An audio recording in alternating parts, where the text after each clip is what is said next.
how well people drive under the influence. You could put them into some kind of cool video game simulation, but not these researchers. No, they conducted a real-world driving test, 100 kilometers on the roads around Maastricht. There was a driving instructor in the car with a separate set of controls if things got dicey. The primary outcome? Standard deviation of lateral position, basically a measure of how much you swerve while driving. A camera mounted on top of the car measured how far from the lane line the individual was 4 times every second. Most people stay about 50 centimeters away from the lane line, but that varies a bit depending on how swervy you go. At a blood alcohol content of 0.05%, just under the federal limit, swerviness increases by about 2.4 centimeters. Remember that now. Okay, on to the results. When individuals vaped the THC, they were more swervy than when they vaped placebo. CBD didn't have much of an effect, and the mix of THC and CBD looked pretty much like THC.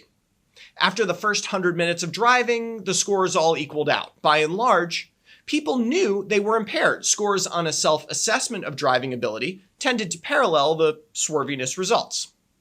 There's one thing we can conclude from this study, and a bunch of things we definitely can't. The thing we can conclude is that THC leads to levels of driving impairment that are similar to what we see with alcohol intoxication.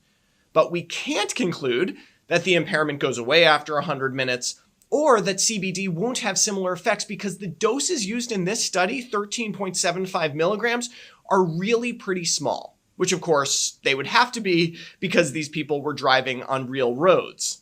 A typical marijuana cigarette, what the kids call a joint, contains about 10 times the dose of THC given in this study. I can buy gummy bears on Amazon with twice the CBD dose this study provided, which is all to say that we are a long way from saying CBD is safe or that the negative effects of THC wear off quickly. To be fair, how swervy you drive is not the only measure of dangerous driving. People under the influence of alcohol may make other bad choices while driving. Speeding, dangerous lane changes, etc., that people under the influence of THC may not. In fact, speed and variants of speed were no different in the groups in this trial.